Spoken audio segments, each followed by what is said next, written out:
आरती जी। नमस्ते। Thank you so much हमारे साथ आज ज्वाइन करने के लिए। बहुत बहुत धन्यवाद आपका। और बहुत सारा आपने राइटिंग किया है बहुत सारी चीज़ों के लिए। आप एक बहुत अच्छे आर्मी के बैकग्राउंड से हैं, देश के रक्षण के लिए कहीं ना कहीं योगदान दे रही हैं अपना, और बहुत योगदान दे रही हैं। और आपने खुद खुद की आपकी जर्नी बहुत इंटरेस्टिंग है। बहुत सारा काम किया है आपने, धार्मिक काम किया है और अभी भी कर रही हैं। तो आपकी जर्नी से स्टार्ट करें कि आप बताएंगे कि कैसे कैसे आपने क्या किया, कैसे आप इस तरफ मुड़ गए, क्योंकि सब लोग तो नहीं मुड़ते हैं। सब लोग तो इस रास्ते पे चलते नहीं है कि खुद भी धर्म के लिए कुछ ढूंढ लें, अपने बच्चों का भी ध्यान रख लें और फिर और कुछ किसी और के लिए भी कुछ कर दें। तो आपकी जर्नी कैसे रही, कहाँ से शुरुआत की? धार्मिक प्रवृत्ति मेरी अपनी स्वयं की तो बालपन से ही हो गई, क्योंकि मेरी मम्मा शिव भक्त थी। तो जब से मैंने होश संभाला, मैं एक 8 वर्ष की रही होंगी, तब मेरी मम्मा ने दीक्षा ली और वो कंप्लीट वेजिटेरियन हो गई। और फिर हमारे घर में अचानक से मैंने देखा नित्य साधना आरंभ हो गई। सवेरे शाम सनराइज सनसेट के साथ दिया लगने लगा एंड फिर वो पूजा करती थी। फिर कुछ समय जैसे होने लगा, मम्मा हमें भी बोलने लगी आप भी करो। तब हम छोटे थे, हमें खेला था, बहुत चिढ़ते थे। नहीं नहीं नहीं, फिर बैठ जाया करते थे। फिर सीख भी गए मंत्रोच्चारण और भजन कीर्तन। फिर मम्मा ने अगला लेवल प्रोग्रेस किया, बोला कि अब आपको स्नान करके पूजा करना आ रहा है। ओ माँ, ये तो बड़ा अत्याचार हो गया। ठीक है, कर लिया, क्योंकि क्या लगता है 2 मग छोटे बच्चे हैं, 2 मग डाल के आगे। वैसे भी खेल कूद के आए तो पसीना तो आया ही रहता था। नहाना तो वैसे भी था, मम्मा सोने नहीं देंगी वैसे, तो पहले नहा लो। फिर वैसे ऐसे हो गया। तो वैसे करके वहां धार्मिक प्रवृत्ति हो गई। और दूसरी बात, मेरे पापा आर्मी में थे और इन्फेंट्री में थे, और ऐसा कई वर्षों तक हुआ कि दीपावली के दिन पापा बॉर्डर पे होते थे। एंड ये बहुत दुख पीड़ा दे सकता है, पर मेरे घर में फिर भी दिवाली इतनी धूमधाम से मनाई जाती थी। माँ ने हमें ऐसा आभास ही नहीं होने दिया कि पापा बॉर्डर पे है या फिर उनके प्राणों को कोई है, वो तो हमें कभी लगने ही नहीं दिया। तो रंगोली बनती थी, मम्मा हमारे लिए नए कपड़े लाती थी, या कभी कभी मैं उनकी साड़ी निकाल लिया करती थी कि मेरे को आपकी ये साड़ी का लहंगा बना के दो, अब मैं यही पहनूंगी। तो फिर वो सिलती करती थी। फिर कंपटीशन हो गया भाइयों में बहनों में, मैं और सुंदर रंगोली बनाऊंगी, मेरा आइडिया, ऐसे ग्लिटर डालो, वो करो। फिर प्रसाद हलवा पूरी, एंड फिर जो दिवाली की पूजा है वो लक्ष्मी आरती, वो तो सब एक साथ मिलके ही करेंगे। और फिर बाई चांस अगर पापा दिवाली की छुट्टी पे आए हो, तब तो हम खुशी से पागल ही हो जाते थे। तो मतलब चाहे पापा हो या ना हो, मम्मा ने हमको फेस्टिवल्स बहुत भक्ति के साथ सेलिब्रेट करवाए। तो चाहे बाकी साल जब हम बड़े हुए, पढ़ाई वढ़ाई में बिजी हो गए, तो हम उतना ना कर पाए हो, ये प्रवृत्ति मुझ में आ गई। बहुत ही सुंदर बात कही आपने कि एक फादर के ना होने के बावजूद भी माँ जो भी अकेले कर सकती थी। आजकल जो यहाँ पे हस्बैंड वाइफ रहते हैं, बहुत ज्यादा एक अजीब सी ईगो बैटल चलती है उनके अंदर कि तुम ये कर दो, मैं ये कर दूं, तुम नहीं कर रहे तो मैं ये क्यों करूं, क्या ये करना सिर्फ मेरी ही जिम्मेदारी है। लेकिन हमने अपने पेरेंट्स की जनरेशन में ना ये चीज नहीं देखी थी। मेरे पापा सर्जन थे और गवर्नमेंट डॉक्टर थे। वो किसी दिवाली घर नहीं होते थे। क्यों? कि दिवाली पे सबसे ज्यादा जले हुए पेशेंट्स हॉस्पिटल में, गवर्नमेंट हॉस्पिटल्स में आते थे, और सबसे ज्यादा लड़कियां भी जलाई जाती थी दिवाली के पटाखों की गूंज में। और उसी टाइम पर जब धुआं है, पता नहीं चलेगा किसी को। तो सबसे ज्यादा सीरियस टाइम, मेरे पापा कभी किसी दिवाली, लेकिन हमने भी दिवाली मनाई, सब कुछ किया, सारे त्योहार किए। इवन मेरे पापा मेरे कन्यादान के लिए थे उतनी सी देर, बाकी वो मेरी पूरी शादी में शुरू में थे। फिर भी क्योंकि उसी दिन कोई बस गिर गई और 68 पीपल डाइड इन दैट बस क्रैश।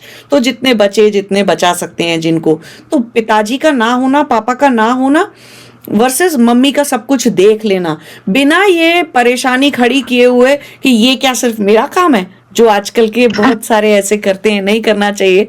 लेकिन हाँ, बहुत अच्छी अपब्रिंगिंग है आपकी, और बहुत बहुत धन्यवाद आपकी मम्मी को भी कि उन्होंने आपको करवाया जो भी वो करा सकती थी, और इतना अच्छे से किया। और पापा को बिना तकलीफ दिए कि चलो तुम बॉर्डर पे हो तो जाओ अपना काम ही कर लो, बिना घर की टेंशन लिए, मम्मा बच्चों की टेंशन लिए हुए अपना धर्म निभा लो। बहुत जरूरी है पति पत्नी का एक दूसरे को अपना धर्म निभाने देना, अपना कर्म करने देना, बिना उसकी जान की आफत किए हुए, बिना पीछे पीछे चिड़ करे हुए। ये एक बहुत सुंदर चीज है जो आर्मी वालों के, सभी की लाइफ में, आर्मी वालों की लाइफ में होती है, डॉक्टर्स की, पुलिस की, फायर ब्रिगेड वालों की लाइफ में मैंने देखी बिल्कुल है, जिसको समझना आजकल के पति पत्नी के लिए बहुत जरूरी है कि एक दूसरे को, पति पत्नी बने थे, घर बनाया था, गृहस्थी बनाई थी, गृहस्थ आश्रम में घुसे थे, तो एक दूसरे को अपनी अपनी कार्मिक ड्यूटी निभाने दो, पूरी करने दो। हम्म हम्म हम्म थैंक यू, सॉरी बीच में बोलने के लिए, आप बोलिए। नहीं प्लीज नो। तो ये सब तो हो गया, लेकिन फिर हम पढ़ाई में, जॉब्स में बिजी हो गए। फिर उसके बाद विवाह हो गया। विवाह के बाद फिर ऑफ कोर्स उस टाइम पे तो ये था कि जब नया नया विवाह हुआ, पूरी दुनिया घूमी, जॉब्स के लिए यहाँ वहां गए। फिर संतान हो गई, एक के बाद एक, दो हो गई। और मेरा भी वही था कि बच्चों को नर्स एग्जाम्स आनी चाहिए और हाँ। उनको सब लेटेस्ट चाहिए, यू नो, वो जो हमारे टाइप के पेरेंट्स होते हैं, टिप टॉप बच्चे होने चाहिए, सब कुछ।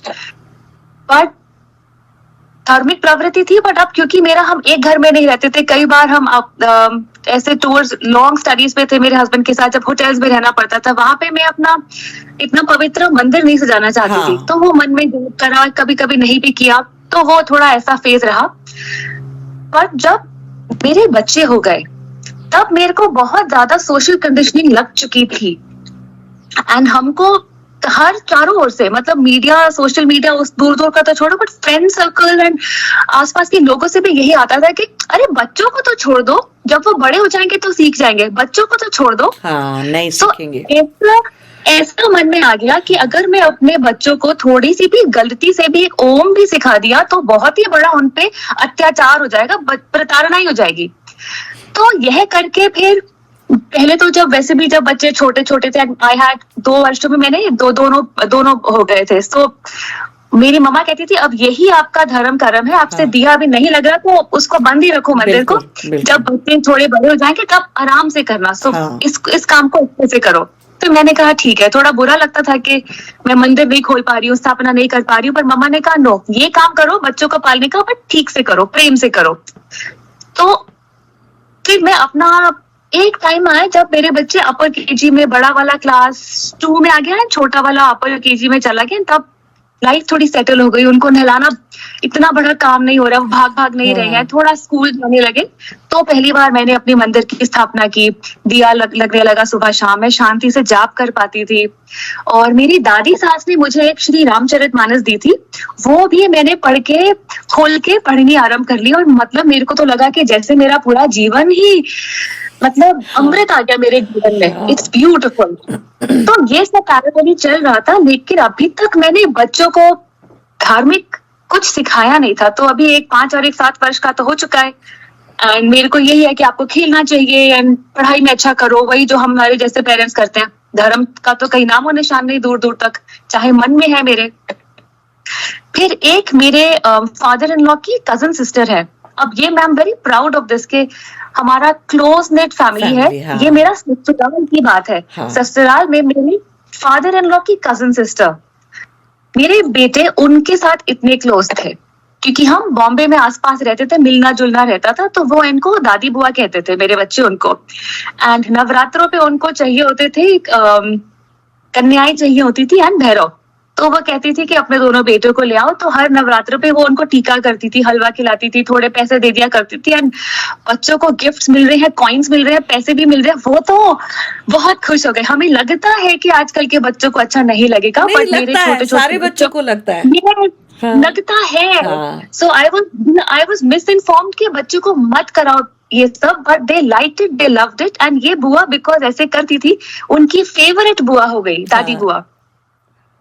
सो वो मेरे फादर इन लॉ की बड़ी बुआ कजन सिस्टर थी। सो ऑब्वियसली उनका जब स्वर्गवास हुआ, होना ही था, बट वो परफेक्ट हेल्थ में और थी, बट बच्चों से सहा ही नहीं गया। सो अरे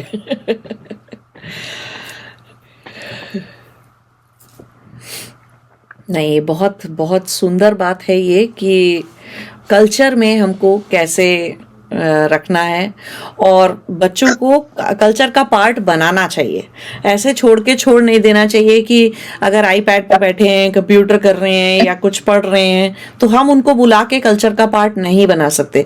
मैं आज भी, मेरा बेटा अभी तो 21 साल का है, तो मैं आज भी उसको शुरू से करती जा रही हूँ, लेकिन अभी भी कि पूजा जमाना उसका काम है, दिवाली है या कोई होली है, कुछ है, चीजें अरेंज करना, जो भी हम कल्चरली चीजें करते हैं, ये अच्छा अब तुम ये अरेंज, वो करते करते सीखते सीखते पता लगता है कि पूजा की ताली भी लगती कैसे है ना, कि ये चीजें होती कैसे हैं।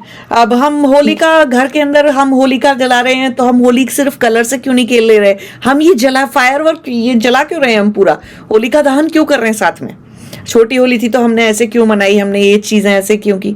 तो ये कराते कराते कराते कराते बड़े होके जब वो, आज जैसे मेरा बेटा है, ही वेट्स कि होली कब आएगी, ही वेट्स कि वो दिवाली कब आएगी, बहुत ही मस्ती करने को मिलेगा और सबसे अच्छी बात, इतना सारा अच्छा खाना मिलेगा। मेरे ख्याल से मेरे भी छोटे छोटे बच्चों को ये हैप्पी मेमोरीज थी। हाँ। सो जब उनकी न्यूज आई कि अब वो नहीं रही है, तो हम बॉम्बे में तब नहीं रहते थे, हम कहीं और शिफ्ट हो गए थे, तो उनको रात को नींद नहीं आ रही थी, मतलब शाम हो गई, मैं बोल रही हूँ सो जाओ, तो रात को नींद नहीं आ रही, मैं उनको सुला रही हूँ, तो मतलब वही बातें कर रहे हैं कि जन्म की, मृत्यु की, और मैं उनको जितना पता है बता रही हूँ। फिर मैंने कहा ये तो बहुत ही दुखी है, तो मैंने कहा ओके एक काम ट्राई करते हैं। पता नहीं क्यों सब मंत्रों में से मेरे मन में गायत्री मंत्र का ध्यान आया, तो मैंने कहा कोई बात नहीं, मैं गायत्री मंत्र का उच्चारण करती हूँ, आप इस पे ध्यान दो और आप रिलैक्स हो जाओगे और आप सो पाओगे। तो जैसे मैं जाप में गायत्री मंत्र का एक एक सिलेबल को ध्यान देके जैसे वो करके करती थी, मैंने उसको वैसे ही उच्चारण करके उनको सुनाया, और there was pin drop silence after that, and 2 seconds तक बच्चे कुछ बोले ही नहीं, एंड अचानक फिर उठ के बैठ गए, उनका जो आंसू आ रहे थे सब चले गए, एंड बड़ा वाला बेटा बोला now that's a prayer, and छोटा वाला उठ के बोला I can feel it, I can feel the energy, and फिर 1 सेकंड में पलट गए और कहते हैं why didn't you teach this to us before, you knew it, you should have taught it to us. And उस पल मेरे को, that is my time where dharmic parenting began, because my children told me that they wanted it all along, and उनका अब देर हो गई है, and that is the time I came to know that I have been lied to, कि बच्चों को मत कराओ, बड़े होके नॉनसेंस। मेरा बेटा छोटा था तो मैंने गायत्री मंत्र उसे कब सिखाया, वो अंधेरे में जाने से डरता था बहुत ज्यादा। जब देखो तब हम लोग, हमारा ऐसे डबल स्टोरी था अमेरिका में, तो हम लोग ऊपर अगर हैं तो वो नीचे पानी लेने नहीं जाएगा, अगर उसे किचन में से पानी चाहिए या किचन में से कुछ चाहिए, स्नैक चाहिए, जाएगा ही नहीं। तो मैंने कहा, तब मैंने उसको एक दिन बिठा के मैंने कहा ये मंत्र याद करो आज से।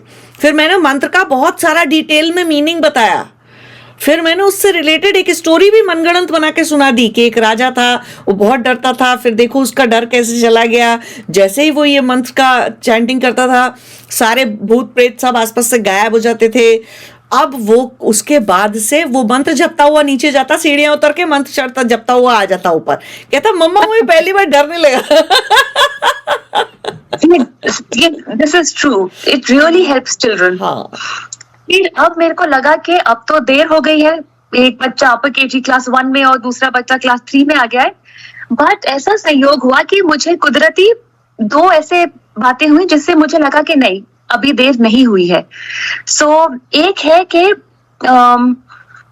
मैं श्री राम, जैसे मैंने मेंशन किया, मैं श्री रामचरितमानस पढ़ती थी, घर पे बच्चों ने देखा था, कभी कभी मैं अपने छोटे को बिठा लिया करती थी कि मेरे पास बैठ, और वो पूछता था ये क्या लिखे हैं, अब लिखे तो अक्षर हिंदी में है और उसको समझ नहीं आ रही, तो मैं कहती थी अवधी भाषा है, ये हिंदी के अक्षर है, देवनागरी है और ये अवधि है, और कहते आपने ये सब क्या लगाया हुआ है। मैंने कहा जो जो मुझे प्रसंग सुंदर लगे मैंने वहां पोस्ट-इट्स लगा दिए और उस पर अपने कमेंट्स लिख दिए कि वापस फिर से पढ़ने का मन करे तो मुझे पता पिंक वालों में ये है, शायद येलो वाले में ये है, जो जो था। तो उसने पूरा देखा 1-2 बारी, फिर उठ के चला गया। मैंने भी कहा ठीक है जाने दो, खेलने दो।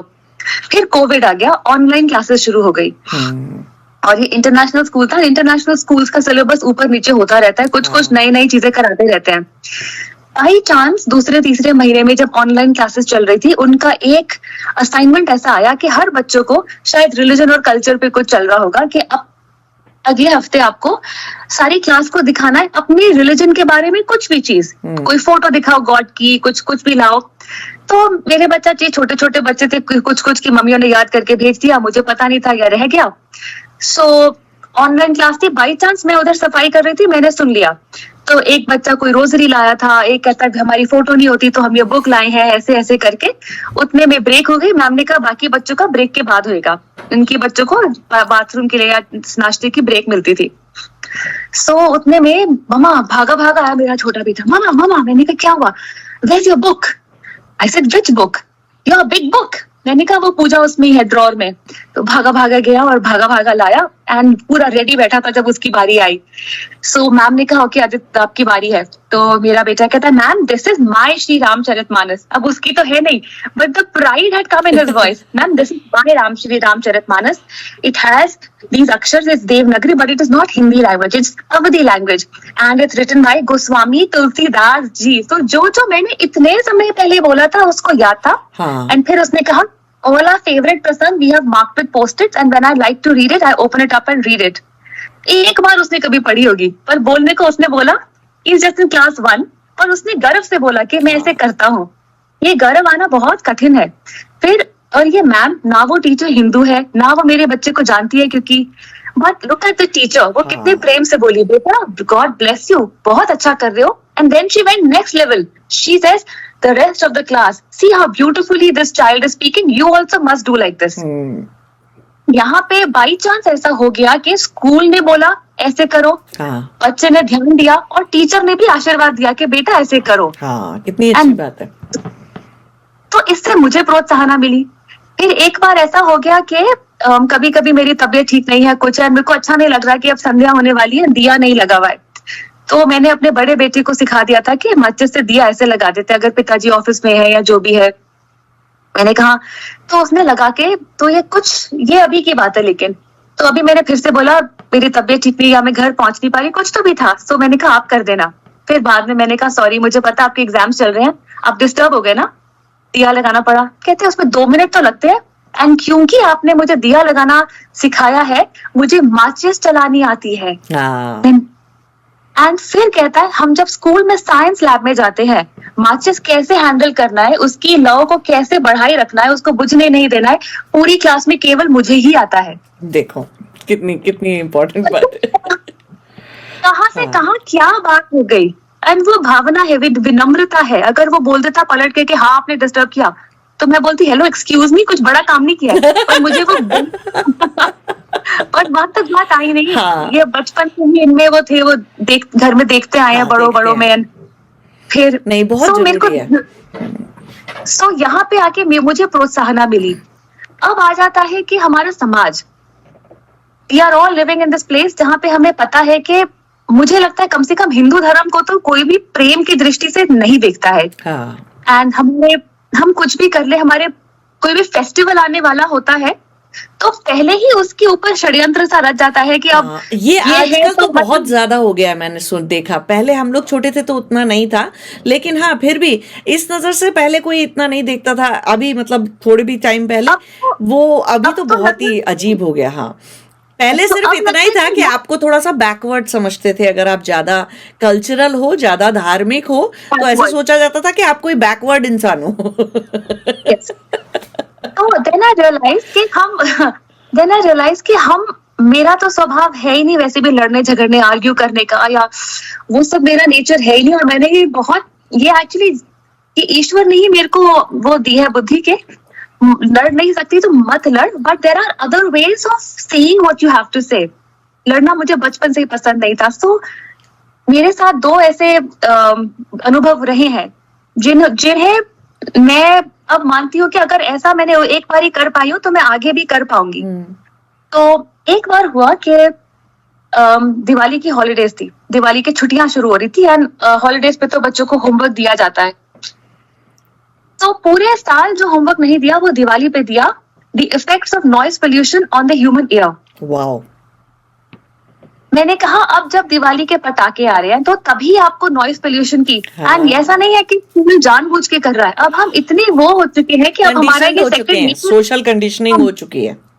तो अब जो बहुत भक्ति वाले लोग भी हैं वो भी बहुत हर पर्व के पहले अब वही फेसबुक में पोस्ट डालेंगे, हाँ। वही रोना धोना करेंगे हाँ एंड फैक्टली इनकरेक्ट भी डालेंगे. हाँ सो आई सेड ओके, अब ऑब्वियसली मैं स्कूल की टीचर से जाके तो लड़ने नहीं वाली हूँ. हाँ। ना मैं स्कूल से, ना मैं मेरा एक स्टाइल है कि मैं फेसबुक में शुरू कर दूं कि फलाना स्कूल में फलाने ऐसे. हाँ, That is not my activism नहीं कर रहे हम. वो मेरा it is not my style also. So मेरे बेटे ने कहा मम्मा ये हॉलीडे होमवर्क है, हमको ये सब करना है और ये हमारा सोशल साइंस का प्रोजेक्ट है. ऐसे ठीक है हम करेंगे. तो मैंने कहा अगर हमको आप टॉपिक कुछ भी चूज कर सकते थे. मैंने कहा आपको क्या टॉपिक चूज करना है. कहता I don't know, you tell me. So ऐसे आपको दादाजी का याद है उनका हियरिंग प्रॉब्लम. कहते yes I will do it. तो उसने एक अपनी रिपोर्ट बनाई और एक बहुत छोटा सा प्यारा सा ऐसे लिखा. उस ऐसे में उसने लिखा कि human ear and all that. फिर उसने लिखा कि जो हमारे कान जहां तक सह सकते हैं वो है 70 डेसिबल्स. हाँ एंड मेरे ख्याल से ऐसा कुछ है कि 90 डेसिबल्स से हमको पीड़ा होने लगती है. हाँ एंड जो आर्मी के टैंक है हाँ वो 130 से लेके 150 तक जाते हैं जो ह्यूमन ईयर नहीं सह सकता. हाँ. इनके दादाजी का कमीशन 65 में हुआ था और 71 में वॉर हो गई थी. वाह. तो हम इनके दादाजी मेरे ससुर जी 71 वॉर में गए थे. हाँ एंड वॉर तो जब हुई वॉर, उसके पहले ना वॉर गेम नाम की एक चीज होती है जहाँ पे ये लोग ट्रेनिंग करते हैं. ट्रेनिंग करते हैं. अब ट्रेनिंग में नकली टैंक नहीं होते, ट्रेनिंग में असली टैंक ही होते हैं. हाँ. असली शोर ही बचता है. हाँ एक टैंक 130 से 150 का डेसिबल तक का आप शोर कर सकता है. तो सोचिए इतने ही सारे टैंक पूरा दिन, पूरा सप्ताह, पूरा माह ठटे चल रहा है. हमारे फौजियों के कानों को क्या हो रहा होगा. और फिर जब वॉर चल रही है तब तो क्या ही हो रहा होगा. तो 1200 राउंड पर डे मैं शूट करती थी. तो वो जो कान फटता था उसके बाद सबसे ज्यादा, एक तो शोल्डर से राइफल आप ठक पीछे झटका आता है आपको बहुत जोर से. तो यहाँ पे मेरे ऐसे ना परमानेंट स्वेलिंग सी रहती थी. और प्लस वो जो मेरे कान में आवाज एक होती रहती थी, गूंज, जो हर गोली की गूंज आपके कान में घुस रही है. और अभी तो फिर भी वो हेडफोन्स लगा के और ईयर कवर लगा के ट्रेनिंग देते हैं. बट एक्चुअली कुछ होता नहीं है. हाँ कुछ होता नहीं है. लेकिन आप वो चीज आदत पड़ती है फिर आपको धीरे धीरे कि ये झेलनी ही है इतनी. तो 1200 राउंड पर डे और फिर ऐसे मंथ्स तक ऐसे ट्रेनिंग करते चले जाना. तो वो कान कैसे फटता है. तो रक्षण करने वाले लोग कान की परवाह नहीं कर रहे हैं. और ये बाकी सबको बहुत ध्यान आया है ये सब करने का. तो इसकी रिपोर्ट में यही था हाँ. कि 130 से 150 के वहां जा रहा है. इतने सप्ताह महीनों तक चल रहा है. तो उनको क्या हो रहा है. तो अब मेरे दादाजी, तब मेरे ससुर जी थे, और अब मेरे दादाजी को कुछ दरवाजे की घंटियां हैं जो सुनाई नहीं देती हैं. कुछ फोन की रिंगटोन्स हैं जो हाँ. सुनाई नहीं देती हैं. हाँ. कई बार तूफान आता है, तूफान की कुछ चीखें हैं जो उनके कानों में नहीं सुनाई देती. हाँ. और कभी कभी तो हम खुद बोलते हैं दादाजी, उनके पीछे खड़े होके, वो भी उनको सुनाई नहीं पड़ता. और हम कहते हैं दादाजी आपको बुरा नहीं लगता. कहते नहीं, छोटी सी बात है. कहते हैं क्योंकि इन फौजियों ने मान लिया है कि देश की सेवा में ये बहुत छोटा सा योगदान है. बलिदान. हाँ. योगदान है, पर ये छोटी बात नहीं है. ये हाँ. बहुत बड़ी बात है. बहुत बड़ी और हमें इसे भूलना नहीं चाहिए. बिल्कुल बिल्कुल. तो ये पूरा उसकी रिपोर्ट आई. उसने लिखी बहुत प्रेम से और उसने स्कूल में सबमिट कर दी. टीचर को बहुत अच्छी लगी. उन्होंने बाकी टीचर्स को दे दी, हेड ऑफ डिपार्टमेंट को दे दी, प्रिंसिपल तक चली गई. कहीं से वो एक आर्मी के जर्नल तक पहुंच गई. उन्होंने छाप दी मेरे बच्चे के फोटो और नाम के साथ. फिर मनोज जी की वेबसाइट में भी पहुंच गई, माय इंडिया माय ग्लोरी. और फिर जब वो उस आर्मी की मैगजीन में छपी तो उस टीचर्स ने आर्मी की जो मैगजीन का प्रिंट निकाला, स्कैन किए और बच्चे के पूरे स्कूल के फर्स्ट फ्लोर में लगा दिए कि हमारे छोटे से बच्चे का आर्टिकल डिफेंस मैगजीन में छपा है, इसके बारे में हमने असाइनमेंट दिया था. तो अब मैं चिढ़ सकती थी कि उन्होंने मेरे पर्वों के बारे में ऐसा किया, या मैं प्रोएक्टिव होकर कुछ पॉजिटिव उसमें से निकाल सकती थी. हाँ. और ध्यान वहां केंद्रित किया जहां कोई देख भी नहीं रहा है. तो एक ये था कि मैंने कहा ओके, अगर हम सूझबूझ से काम ले. हाँ. मेरे तो रोल मॉडल अपने पक्ष में लड़ना भी है, लेकिन बहुत बुद्धिमानी से, बहुत सूझबूझ से. बहुत ही सुंदर चीज बताई आपने. ये बहुत बड़ी बात है ये एक्चुअली. एंड एक दूसरा था मेरा मुझे एक और बहुत दुख है एक बात का कि हम ऐसा ट्रांसफरेबल जॉब था तो हम अलग अलग अलग स्थानों में जाते रहे, तो बच्चों का स्कूलिंग एक स्थान पे नहीं हो पाया। तो हमारी जो मदर टंग है मेरी और मेरे 10-12 हस्बैंड की, स्कूल में तो मैं भी पढ़ी हूँ, ट्रांसफरेबल जॉब था, हर 2-3 साल में ट्रांसफर। तो हम अपनी मातृभाषा से तो वंचित हो ही चुके हैं, पर कम से कम जो हिंदी है उतना तो सीख ले। हाँ। पर मेरे बच्चों को वो भी नहीं मिला क्योंकि इंटरनेशनल स्कूल था, हाँ तो लैंग्वेज पे उतना नहीं था। जहाँ पे हम थे भी तो एक जगह मराठी सीखी, एक जगह गुजराती सीखी, हाँ, तो जिस कच्ची जहाँ पक्की भी बहुत रहेंगे। सीखी, और हिंदी भी कच्ची पक्की हो गई। जब हम छोटे थे तो हम स्कूल में हिंदी में बात करते थे, सारी पिक्चरें हिंदी में थी, टीवी सीरियल हिंदी में था, फ्रेंड्स के साथ। अब हमारे बच्चों को इंग्लिश ही मिलती है। हाँ तो मुझे इस बात का दुख था कि मेरे छोटे बच्चे उतनी अच्छी हिंदी नहीं बोल पाते जितना उनको इस समय तक बोल लेना चाहिए था। और ये क्या है कि अब वो बड़े हो रहे अंग्रेजी बोल रहे हैं, और वो भी थोड़ा एक्सेंट भी आ गया इंडिया में रह के, क्योंकि वो जो यूट्यूब देख रहे हैं, जो उनके असाइनमेंट्स आ रहे हैं, जो उनके लिंक्स, मैंने कहा ये गलत बात है। तो मैंने घर पे ही आरंभ किया। तो मेरा जो बायो है उसमें लिखा है इंग्लिश एंड हिंदी ऑथर। वो हिंदी ऑथर में बनी ही इसलिए कि मैं इतना रोचक कुछ लिख पाऊं कि मेरे अपनी संतान पढ़ने को इच्छुक हो, और जो मेरे बच्चे नहीं पढ़ेंगे वो औरों के भी क्यों पढ़े। It should be interesting enough to get them, उनकी रुचि बननी चाहिए। बहुत सुंदर, तो बहुत ये बढ़िया बात। तो ये करके ऐसा हुआ, मैंने कहा अब क्या करें, कल्चर से भी हम वंचित होते जा रहे हैं और हम अपनी भाषा से भी वंचित होते जा रहे हैं, तो हम जाएंगे कहाँ, एकदम जैसे बिना रूटलेस ही घूम रहे। तो फिर कुछ कुछ मैं करती रहती थी। एक बार ऐसा आया कि कोविड के पहले की बात है, जो मेरे छोटे बेटे की हिंदी टीचर ने एक असाइनमेंट दिया। उन्होंने बोला कि आपको इस महीने के अंत में एक कहानी लिखनी है शुरू से अंत तक हिंदी में, और आपको स्कूल में ही लिखनी है, आप घर से लिखकर नहीं ला सकते, और आपको हर लाइन के साथ एक चित्र चिपकाना है। तो मैंने कहा हाँ। सो टीचर ने कहा था किसी भी विषय पे आप कहानी लिखो, पर एक कहानी होनी चाहिए और आप लिखो। तो मैंने अपने बेटे से पूछा आप लिखोगे? कहता मुझे, आपको तो पता ही आजकल बच्चों को लिखना पसंद नहीं है, हम तो 20-20 पेज लिखते थे, बट आजकल तो 20 लाइन को लिखने को तैयार नहीं है। तो मैंने कहा ठीक है आप लिखो, मैं आपको, अब मैंने सोचा कहानी आई गई है उसको रटानी ही है, तो मैं रामायण से एक छोटा सा लेती हूँ, एक ऐसा ये छोटा सा प्रसंग है जिससे मुझे बहुत प्रोत्साहन मिलती है, श्री राम और उनकी गिलहरी। तो सबसे पहले तो मैंने उसको वो कहानी सुनाई कि मैंने कहा कि जब वो पुल बांध रहे थे तो जो बड़े बड़े बलवान थे पशु और जो सेनानी, वो सब बड़े बड़े पेड़ और बड़े बड़े पत्थर लगा रहे थे, और एक छोटी सी गिलहरी छोटे छोटे कंकर लगा रही थी। अब जो इतना भार लेके जा रहे हैं वो नीचे थोड़ी देखेंगे, तो उन्होंने कहा हमारे मार्ग से हट जाओ, आपको लग जाएगी गिलहरी, और इतने छोटे कंकर से कुछ नहीं होगा, तो आप बैठ जाओ, कोई बात नहीं, आपको लग ना जाए। उतने में कहती नहीं मुझे भी योगदान देना, ये श्री राम का पुल है, मैं भी इसमें अपना योगदान दूंगा, मुझे भी अपने कंकर डालने हैं। तो उन्होंने कहा नहीं नहीं आप हट जाओ। तो श्री राम आके कहते हैं कि नहीं, कोई योगदान छोटा या बड़ा नहीं होता, जो ये बड़े बड़े कंकरों के बीच का रिक्त स्थान है, ये छोटे छोटे पशुओं के कंकरों से ही भर रहा है। तो इससे हम जैसे लोगों को तो कितना वो मिलेगा कि हम दुनिया में चाहे हम कुछ भी ना हो, बट श्री राम ने हमें देखा है और हमारा योगदान वह देख रहे हैं। तो हमारे को ये उससे प्रोत्साहन मिलती है कि कभी ना कभी हम भी बड़े काम करेंगे। पर अभी के लिए हमारा छोटा काम भी छोटा नहीं है। उनको मानते हैं, आशीर्वाद देते हैं। ये कहानी तो उसको अच्छी लगी, तो मैंने इसको एक सुंदर सी कथा बना के लिख दिया। अब लाइनें बन गई 12। कहता mamma I can't write this. I said लिख। मैंने कहा फर्स्ट आ जाएगा अपने असाइनमेंट में, लिख। नो मम्मा नो मम्मा। तो मैंने कहा ठीक है एक बार लिख के दिखा, देखते हैं कैसा होता है। तो गंदी फंदी हैंडराइटिंग, मात्राएं भी उल्टी पुल्टी, लिख के उसने दे दिया। तो मैंने कहा ये आपका पहला पेपर है, आपके पास 1 महीना है, इसको अच्छे से लिख के दिखाओ। एंड कहता है ठीक है। मैंने कहा अगर आप अच्छे से लिखोगे मैं आपको किंडर जॉय दूंगी। तो उसको थोड़ा प्रलोभन भी दे दिया। अब छोटा बच्चा है, किंडर जॉय को कैसे मना, प्रलोभन के तो नहीं करा सकते बहुत सारे काम उसने। और फिर मैंने उसको प्रिंट आउट दे दिए, क्योंकि मैम ने कहा था हर वाक्य के साथ एक फोटो जानी चाहिए, हर दूसरे वाक्य के साथ फोटो। तो श्री राम और गिलहरी की जितनी इंटरनेट पे फोटोज थी मैंने उसको सब निकाल के दे दी और बता दिया ये फर्स्ट है, ये सेकंड है, ये थर्ड है।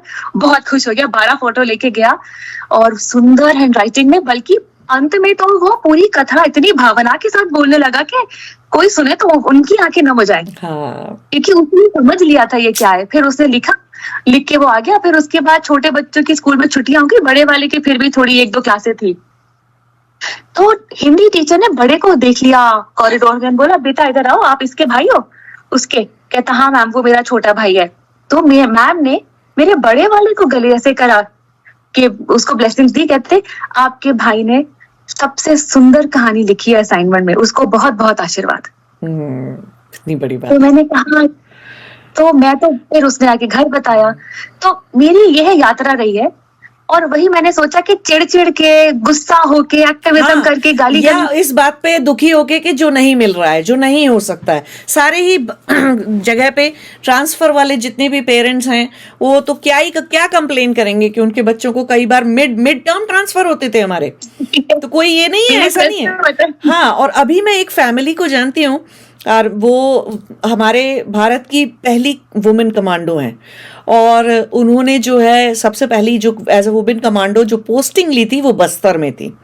दूसरी पोस्टिंग जो उनकी हुई वो कश्मीर में सीधा। तो और वो कमांडो हैं, तो वो बिल्कुल फैमिली रखना अलाउड नहीं है वहां पर। 2 छोटे छोटे बच्चे उनके 2 साल में हो गए। कौन संभाल रहा है बच्चों को? नाना नानी संभाल रहे हैं बच्चों को, है ना। फादर है वो खुद भी आर्मी में है, दोनों की पोस्टिंग चलती है। अब आप कौन से स्टेट का कल्चर सिखाओगे, कौन से स्टेट की उन्हें भाषा सिखाओगे? क्योंकि अभी बिहार में थे तो फिर कहीं कश्मीर में दूर रहते हैं, तो वहां तो अलाउड ही नहीं है, बात भी करना अलाउड नहीं है उसमें। तो 1-1 महीने तक फोन नहीं आना और कुछ नहीं होना, ऑपरेशंस चल रहे हैं, कुछ भी हो रहा है। कभी बंगाल में रहते हैं, कभी कहीं रहते हैं। वो बच्चे सारी ही भाषा बोलते हैं, मिक्सचर।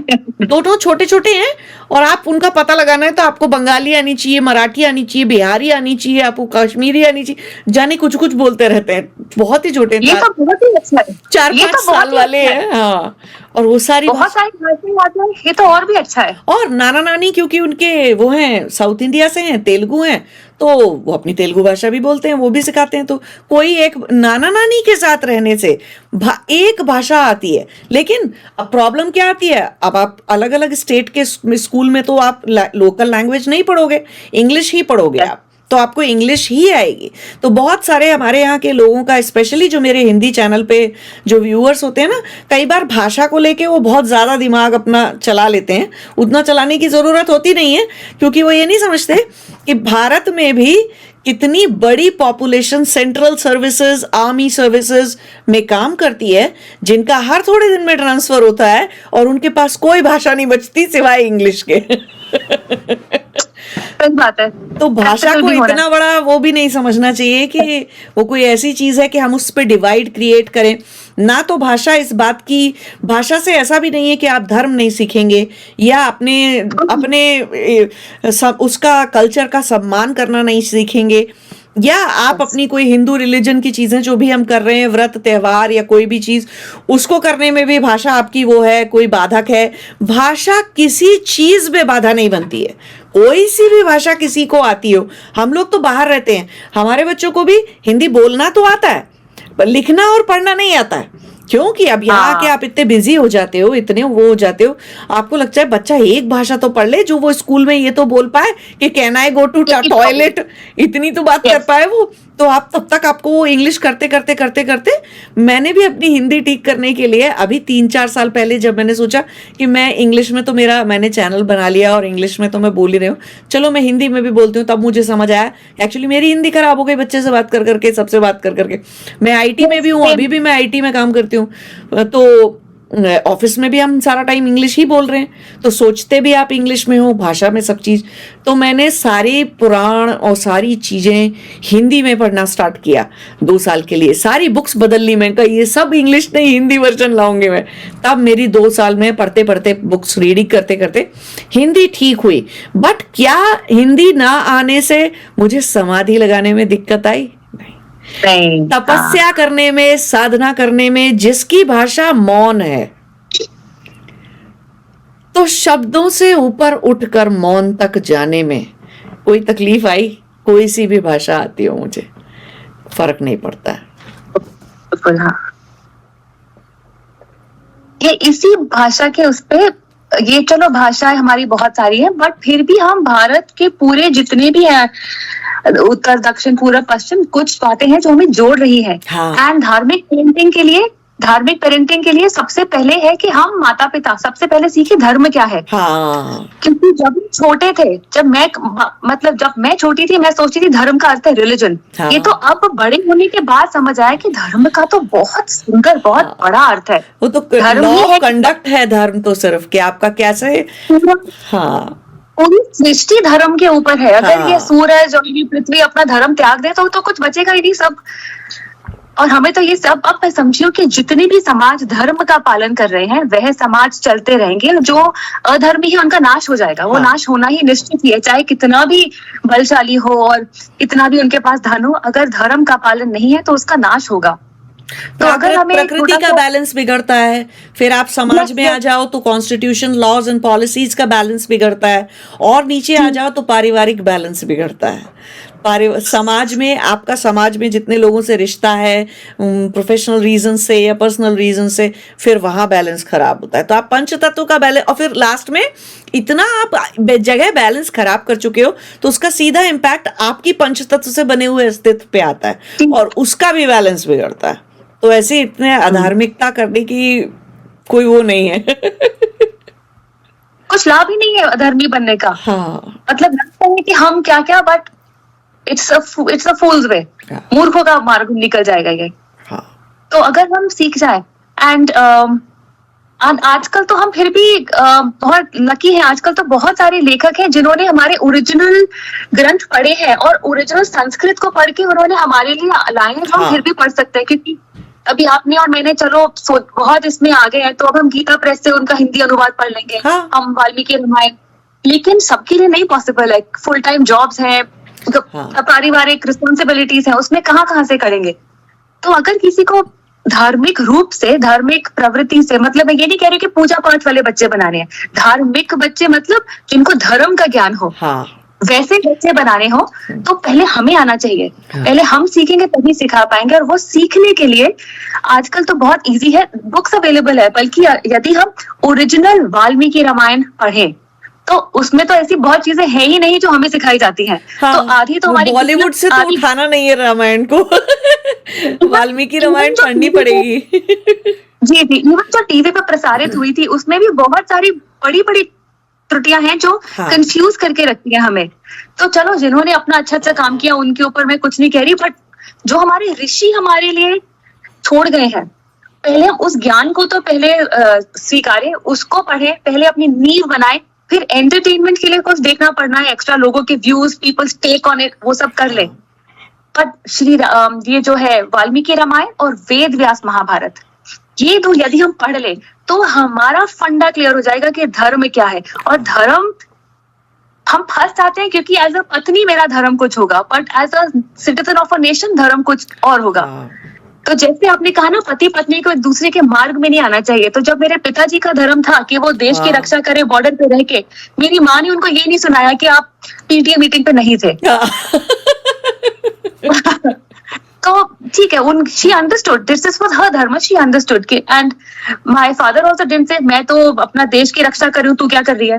नेवर। वो हमेशा बोलते थे कि मेरी संतानों को मेरी पत्नी ने ही पाल पोस के बड़ा किया, जो ये है मेरी पत्नी नहीं किया, मैंने तो कुछ भी नहीं किया। वो अपने आप को कुछ भी नहीं पे चले जाते थे। तो एक दूसरे का सम्मान करो, तब तो फिर वैसे ही तो फिर परिवार पनपता है। तो एंड यदि कुछ लोग फिर पूछते हैं कि इतना हम नहीं पढ़ सकते, तो I will give names of books also. एक है नितिन श्रीधर है ऑथर, उन्होंने एक बहुत अच्छी बुक लिखी है कॉल्ड सामान्य धर्म। छोटी सी बुक है और उसका प्राइस भी देखिए 108 रुपए है। अरे वाह, कितना शुभ। सामान्य धर्म, जिनको डिटेल में पढ़ना है धर्म क्या है शुरू से अंत तक, जितना भी हमारे उसमें धर्म के बारे में है, लेमैन को जितना समझना है उससे कहीं अधिक, उस एक पुस्तक को पढ़ लीजिए, सब आपके फंडे क्लियर हो जाएंगे। फिर एक ऑथर है, उनका नाम है अमी गणात्रा। अमी गणात्रा, उन्होंने भी पूरी रामायण, वाल्मीकि रामायण और वेद व्यास महाभारत पढ़ी, और जो जो सच उसमें है, जितने भी मिथ्स हैं, जितनी भी सच्चाई है, जितनी भी धर्म की बातें हैं, 2 सिंपल बुक्स में निकाली है। हमें केवल वो 2 पुस्तकें ही पढ़नी है, रामायण अनरावेल्ड एंड महाभारत अनरावेल्ड। मैं ये दोनों बुक्स आप मुझे नाम जो है मैं नीचे डिस्क्रिप्शन बॉक्स में उसका लिंक और सारी चीजें दे दूंगी, जिससे कि ये सारे लोग जो है खरीद के पढ़ पाए। आपकी इस बात पर एक बात मैं जोड़ना चाहूंगी, बहुत इंपॉर्टेंट बात। देखिए, अगर हम इस्लाम की बात करें आज, तो एक है वो इस्लाम जो कभी मोहम्मद ने, जो उनके ओरिजिनल पैगंबर थे, उन्होंने जो कुछ सिखाया होगा, प्रीच किया होगा, तब तक कुरान लिखी नहीं गई थी। ठीक है, कुरान तो और 600 साल बाद, 500 साल के बाद लिखी गई। तो उसके बाद क्या हुआ, क्योंकि वो तो एजेंडा बेस्ड लिखी गई थी कि क्या करना है अभी, कि मोहम्मद के कौन वो बनेंगे, इनहेरिटेंस कौन देखेगा, कौन इसके बाद प्रॉफिट बनेगा एंड ऑल दैट, लड़ाई झगड़ा एंड स्टफ। तो वो मैनिपुलेटिव वे में लिखी गई है, सब कुछ की गई। तो आज हम जिसे कहते हैं मौलवियों का इस्लाम, या अगर आप बाइबल में चले जाओ तो ओल्ड टेस्टामेंट है, न्यू टेस्टामेंट है, तो किसने लिख दी? अब वो तो ओरिजिनली कभी जीसस तो थे नहीं, पहली बात तो यीशुआ थे जो इजराइल में थे। इजराइल के में कोई अच्छा समाधि, इनलाइटनमेंट उनको भी हुआ होगा, लेकिन उन्होंने कोई बाइबल नहीं लिखी, कोई किताब लिखने वो बैठे नहीं, कुछ नहीं किया। अब वो भी उन्होंने चर्च की जो बाइबल है, कि अब चर्च का अपना एजेंडा है ना, पूरा, चाहे वो किसी भी तरह का एजेंडा है, प्रोपेगेंडा है, उसके अगेंस्ट। तो देखिए, धर्म के अंदर या धार्मिक हमारे जो भी हिस्टोरिकल वो हैं, नैरेटिव्स हैं या जो भी हैं, जब वो बिगाड़ सकते हैं लोग एजेंडा की वजह से, अब चाहे वो खराब एजेंडा से बिगाड़े हों या बॉलीवुड के लोगों ने क्रिएटिव लिबर्टी के नाम पे बिगाड़े हों, कि भाई क्या देखने में ज्यादा इंटरेस्टिंग लगेगा, कौन सा व्यूअर्स का कौन सा वो मैनिपुलेट करना है इमोशन हमको, तो चलिए क्रिएटिव लिबर्टी के नाम पे आपने जो भी कर दिया, तो या ऐसे एजेंडा बेस्ड कर दिया, कहीं उठ के कोई उसको ठीक नहीं करेगा, सही नहीं करेगा। तो आज जैसे मौलवियों का इस्लाम जो है, उससे टेररिस्ट भी बनाए जाते हैं, एक्सट्रीमिस्ट भी बनाए जाते हैं, और वो जो चर्च का वो है, अभी इतना ज़्यादा है वेस्टर्न कंट्रीज में, तो वो चर्च का और बाइबल की जो चर्च वाली बाइबल और चर्च वाला जो क्रिश्चियनिटी चलती है, जिसको हम चर्चियनिटी कहते हैं, आज ही एक आदमी ने उठ के अपनी वाइफ, अपने दोनों बच्चे और पूरे परिवार को मार दिया जान से, क्योंकि कोई डूम्सडे होने वाला है बाइबल के हिसाब से। जितने ज्यादा लोग ऐसे करेंगे और मरेंगे, तो वो फिर जीसस क्राइस्ट सेवियर बन के दोबारा आएंगे। तो ये हम नहीं सुधारेंगे अगर ये सारी चीजें, तो अंधविश्वास ज्यादा फैलेगा। और बहुत अच्छा काम जैसे आप कह रहे हो कि नितिन जी ने किया, या अमी गनात्रा जी ने किया, या आप कर रहे हो, तो ये नैरेटिव कि नहीं, देखो ओरिजिनल किताब में ये नहीं लिखा है ना, ये एक पोल्यूटेड वर्जन था, डाइल्यूटेड वर्जन था किसी चीज का, ये बात खड़े होके बहुत सारे लोगों को बोलनी पड़ेगी, और उसके लिए कुछ लोगों को सच में ओरिजिनल पढ़ना ही पड़ेगा। ऐसे आपने पढ़ा, मेहनत हमें ही करनी पड़ेगी। हाँ। यदि हमें धर्म की रक्षा करनी है, पहले हमें धर्म समझना होगा, हाँ। फिर धर्म के मार्ग पर चलना होगा। ये सिर्फ प्रीच नहीं कर सकते हम बच्चे तो पहले सीखेंगे ही नहीं अगर आप सिर्फ प्रीच करते हो, खुद तो फॉलो करते ही नहीं। बच्चों को नहीं सिखा सकते। बच्चे सबसे क्रूअल मास्टर भी होते हैं, जो हमें ये सिखा देते हैं, अच्छा बोल तो रही थी, करने में एंड ये बहुत अच्छी बात है, ये बच्चे की प्योरिटी है, ये हमें संभाल के रखनी है। हाँ हाँ। एंड बच्चे एक अच्छा इंसान बना देते हैं। इसीलिए मैं कई बार सोचती भी हूँ कि जो भी लोग माता पिता बन जाते हैं ना, वो कहीं थोड़े से अच्छे इंसान बच्चों की वजह से हो जाते हैं, अगर तो उन्होंने बच्चों की सही बात को, धार्मिक बात को धार्मिक तरीके से लिया हो, और वो अपना ईगो भिड़ाने ना बैठे हो, तो बच्चे आपको सुधार देते हैं। बच्चों से मुझे याद आया, अभी जैसे हम यदि पढ़ रहे हैं ये रामायण और महाभारत, जो ऋषियों वाली, जो वाल्मीकि रामायण, वेद व्यास महाभारत, बट बच्चों को इस समय पढ़ाना, वो छोटे हैं, कठिन है। तो हाँ। एक और है यशोदीप देवदर करके, उन्होंने भी पूरी रामायण पढ़ी है, और उन्होंने अपने मेहनत से पूरी रामायण का सार निकाल के बच्चों के लिए एनिमेटेड सीरीज बनाई है, और उसको यूट्यूब पे फ्री डाला है। अरे वाह, बिल्कुल दीजिएगा, ये तो एनिमेटेड चीजें तो मैं भी बहुत देखती हूँ। इतनी रोचक बनाई है, हाँ। इतनी ब्यूटीफुली बनाई है कि हमारा पूरा परिवार बैठ के, बच्चे बड़े, हम इसको बिंज वॉच करते हैं। कोई बकवास सीरीज देखने से अच्छा जो हमारे दिमाग का दही कर दे, हम धर्म कर्म की बातें सीखते हैं। और इतनी सारी मेरी गुत्थियां सुलझी हैं, इतने मेरे प्रश्नों के मुझे उत्तर मिल गए हैं, इतने मन को शांति मिल गई है। मैं इसका भी आपको लिंक दे दूंगी। बिल्कुल, बिल्कुल। उसका नाम 21 नोट्स वाल्मीकि रामायण। अच्छा, ये काफी पॉपुलर है, बहुत मैं लोग थोड़े देखते हैं। टाइम और पहले तेनाली रामा देख रही थी, वो भी बहुत अच्छी सीरीज बनाई है, एनिमेटेड सीरीज, और बहुत अच्छे से कहानियां बताई। मतलब और एक बार चाणक्य नीति भी किसी ने ऐसे ही कार्टून वे में, एनिमेटेड वे में बनाई है इंडिया में। ओके, तो वो चाणक्य नीति देख के और तेनालीराम में देख के भाई कितनी अकल की बात है, हम ऐसे सोचते नहीं है कई बार ऐसे लाइफ में।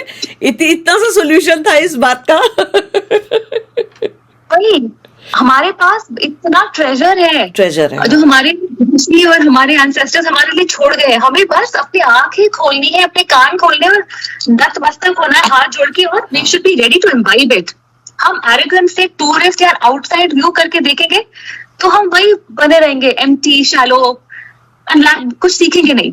बट हम ह्यूमिलिटी से हाथ जोड़ के माथा टेक के जाएं तो सीखने को तो ये जन्म पूरा ही नहीं है, सीखने को नहीं होगा, बट फिर भी हम काफी कुछ सीख जाएंगे और कम से कम अच्छे से जी लेंगे, दुख नहीं पाएंगे, खुद दुख नहीं पाएंगे। That is what it is about. हर आत्मा की एक ही कोशिश है कि ना वो सफरिंग से दूर हो जाए, दुख ताप जो उसको मिल रहे हैं, प्रताड़ना जो मिल रही है अपने कर्मों की वजह से, सिर्फ वो दूर हो जाए, उससे अफेक्ट ना हो। हाँ। बट ये रामायण जो भी पढ़े, ये रामायण जो भी पढ़े उसको तो ये सीधा ही मिल जाएगा कि देवी सीता ने और श्री राम ने, लक्ष्मण जी ने किसी का कुछ नहीं बिगाड़ा था। हाँ। वह अपने काम से काम रख रहे थे, धर्म के मार्ग पे चल रहे थे, जो परफेक्ट, फिर भी उनका जीवन भर पीड़ा से ही भरा रहा, संकटों से ही भरा रहा। तो फिर मतलब अगर उनको इतना देखना पड़ा तो हम क्या चीज है? हाँ। हम क्यों नहीं देखेंगे जीवन में पीड़ा और दर्द? हाँ, आपका इस बारे में क्या कहना है? जो बहुत सारे लोग सोचते हैं कि हिंदू, स्पेशली जो सो कॉल्ड आजकल के नए नए मॉडर्न हुए लोग हैं, अपने आप को मॉडर्न बोलते हैं, मुझे पता नहीं है कौन मॉडर्न की डेफिनेशन क्या है उनकी, बट उनको लगता है कि कोई भी कल्चरल एक्टिविटी करना, कल्चरल चीजें बच्चों को सिखाना या खुद सीखना और करना, या बिंदी लगा के ऐसे कपड़े, इंडियन कपड़े पहनकर भी तैयार होना, अपने आप में एक बैकवर्ड होने की निशानी है। आजकल ये बात बदल रही है। अच्छा, आजकल ये बात बदल रही है क्योंकि अब ये कूल हो गया है। ये बदल रही है, थोड़ा सा ये बदल गया है क्योंकि इंस्टाग्राम पे भी देखो तो जो लोग बहुत फैशन करते हैं, पर्वों के दिन वो आप देखोगे कि वो मूर्ति स्थापना कर रहे हैं, चाहे कभी जीवन भर नहीं करी हो, बट इंस्टाग्राम रील के लिए कर रहे हैं। तो अब वो कूल हो गया है, तो अब बैकवर्ड नहीं माना जाता। इतना है कि मैं इसको भी बुरा नहीं मानती क्योंकि अभी आज दिखावे के लिए किया है। हाँ, कहीं ना कहीं कर लेंगे वो तो, मैं, हाँ, fake it till you make it वाली बात है। कहीं ना कहीं भक्ति भाव आ जाएगा। हाँ, शायद आ जाएगा, आ जाएगा, आ जाएगा। क्योंकि जब हम छोटे थे हम भी तो इसलिए करते थे क्योंकि मम्मी ने बोला है। हाँ। फिर करते करते अच्छा लगा। हाँ। फिर जब अच्छा लगा तो एक बार स्वयं किया तो कुछ एनर्जी शिफ्ट फील किया, फिर हमें वो अच्छा लगा तो हमने अगली बार स्वयं से किया, शायद उनके साथ भी हो जाए। तो ये तो पलट रहा है समय, अब इतना उसको नहीं मानते पिछड़ा हुआ। बहुत और जो मानता है पिछड़ा वो मानते रहे, उससे मेरा क्या जा रहा है? सबकी अपनी सोच है। आपने कभी, आपको मौका मिला क्या इस बात पे ध्यान देने का? एक और इस चीज की एक डार्क साइड भी है, और वो है, मैं कई ऐसे लोगों से मिलती हूँ, स्पेशली बच्चों से, टीनेजर हैं वो सारे, अभी 2-3 साल हो गए मुझे उनसे मिले हुए, तो अभी 22-23 साल के हैं वो लोग, जो कि रिमोट एरियाज से बिलोंग करते हैं, सिटीज में और कहीं पे, वहां पर उनके साथ अंधविश्वास के नाम पर बहुत सारी ऐसी चीजें हुई जो नहीं होनी चाहिए थी। बहुत ही खराब चीजें हुई उन लोगों के साथ, हर तरह का अजीब अब्यूज समझ लो आप, और ये सारी चीजें। तो क्या रीजन है कि हम वो बिहार में, वो यूपी में, वो हरियाणा में, नॉर्थ की उस बेल्ट में होने वाले इतने सीरियस अंधविश्वास को दूर कैसे करेंगे? या कई बार पढ़े लिखे लोगों में भी कुछ अजीब अजीब से अंधविश्वास बहुत ज्यादा घर किए हुए होते हैं, और इस हद तक होते हैं। देखिए, एक अंधविश्वास तो है कि हमने मन में रख लिया, हम एक्ट नहीं कर रहे हैं उसके ऊपर, है ना, लेकिन एक अंधविश्वास है कि एक्ट कर लिया हमने उसके ऊपर। तो कहीं ना कहीं एक बहुत ही धर्म के साथ एक ये अधार्मिक पक्ष बहुत ज्यादा जुड़ा हुआ है कि कोई चीज के इतने अति में नहीं चले जाओ इतने एक्सट्रीम में मत चले जाओ कि अंधविश्वास और फिर उससे शरीर का नुकसान, कोई मतलब बच्चों को फिर सेक्सुअली परेशान करना, अब्यूज करना उनका, या आप बहुत सारी जगह पे देखोगे जेनाइटल म्यूटिलेशन हो रहा है या कुछ चीजें हो रही हैं।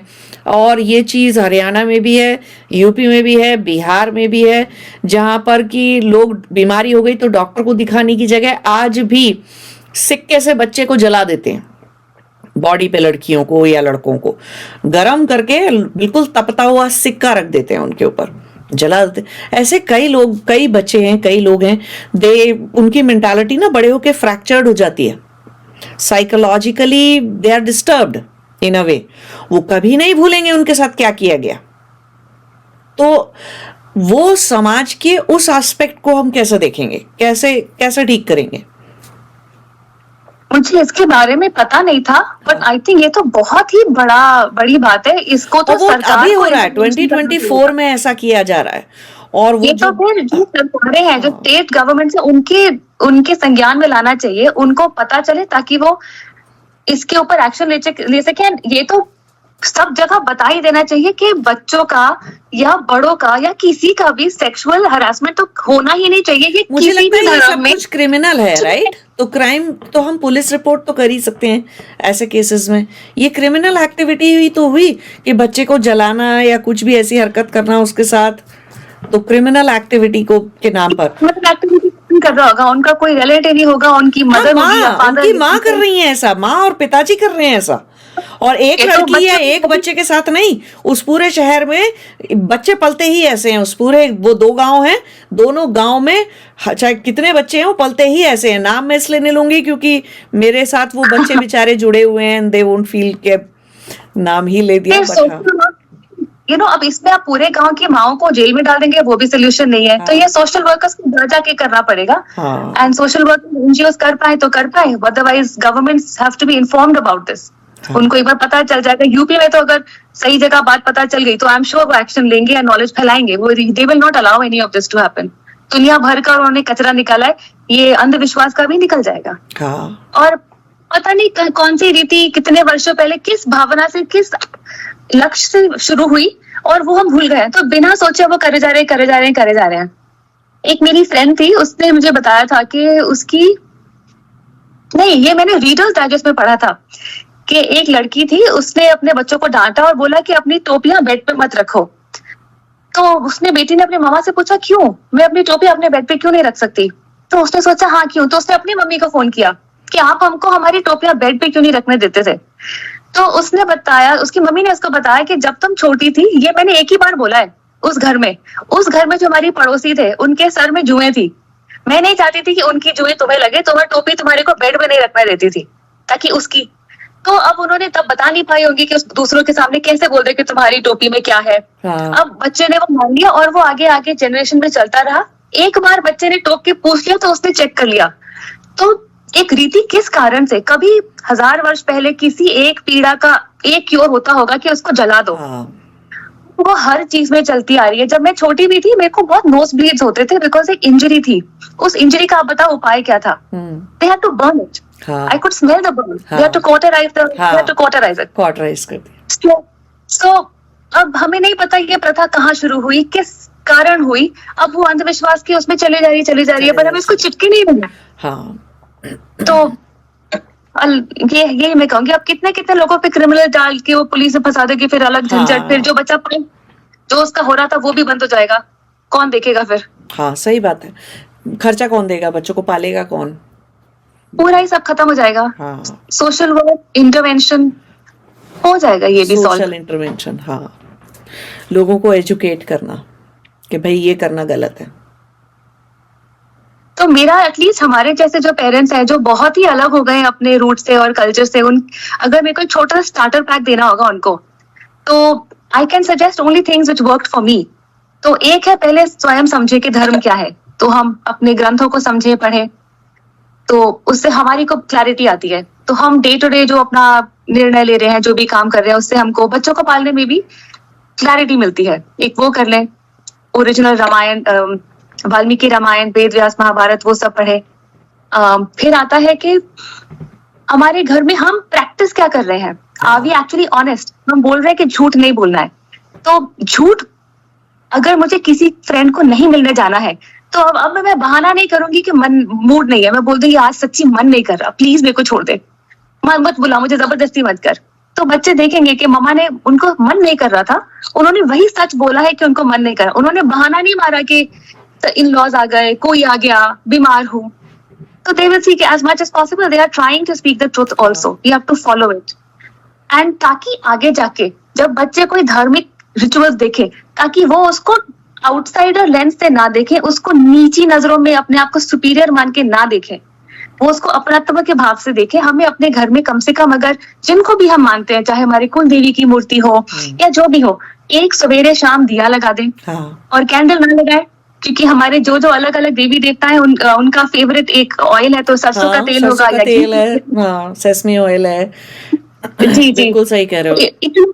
इतना कर सके, इतना बेसिक, मतलब अपनी हॉलिडेज पे हम लैक्स खर्चते हैं, अपना ब्रांडेड वॉच एंड आईफोन पे हम कितना कितना खर्चा करते हैं। अगर हमने 500-600 का ऑयल ले लिया जो सुबह शाम एक महीना निकाल देगा, उतना तो कर ले। जिनके चरणों में हम हैं, जिनसे हम प्रार्थना करते हैं, जो हमें इतनी ब्लेसिंग्स देते हैं, उनको हम उनकी इच्छा का इतना तो करते, एक भोग चढ़ा दे सवेरे शाम।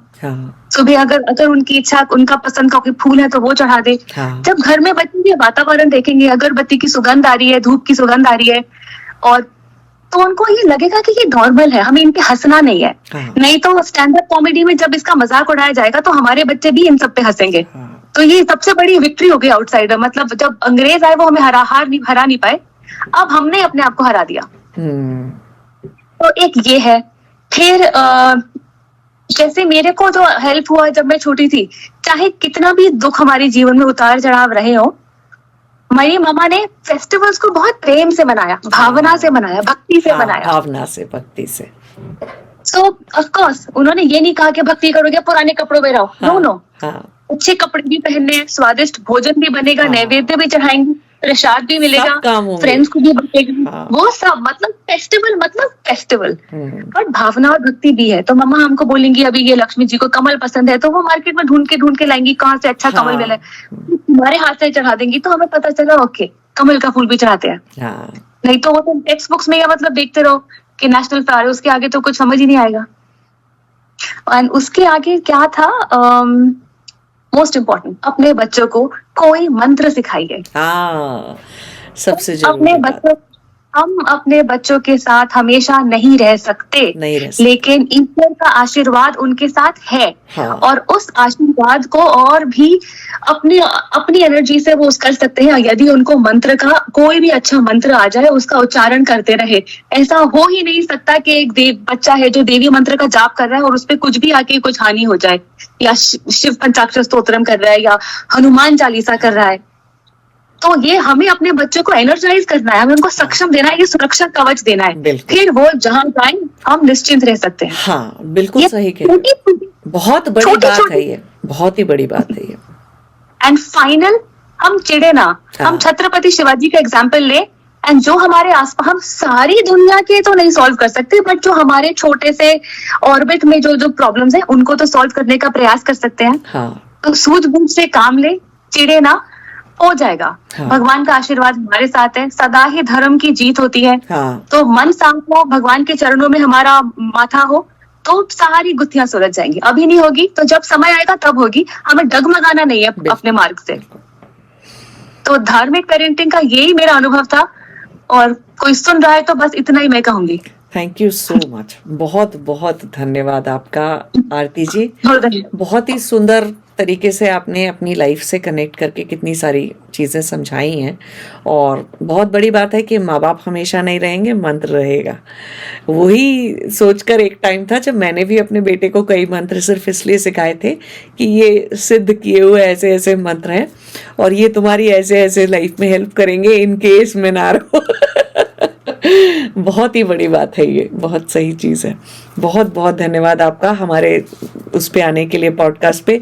और मुझे पूरी तरह से पता है कि अभी हम डन नहीं हुए हैं, और भी एक पॉडकास्ट बनाएंगे आपके साथ, क्योंकि बहुत सारी और भी समस्याएं हैं छोटी छोटी बच्चों की और सबकी, जो हम डिस्कस कर सकते हैं पेरेंट्स की, जो कि जिनका धार्मिक सॉल्यूशन लाइफ में अक्सर लोग नहीं ढूंढ पाते हैं। तो वो भी मैं आपसे डिस्कस करना चाहूँगी कभी, तो हम और भी रिकॉर्ड कर सकते हैं। बट अभी के लिए बहुत बहुत धन्यवाद। धन्यवाद, आपको भी धन्यवाद। नमस्कार।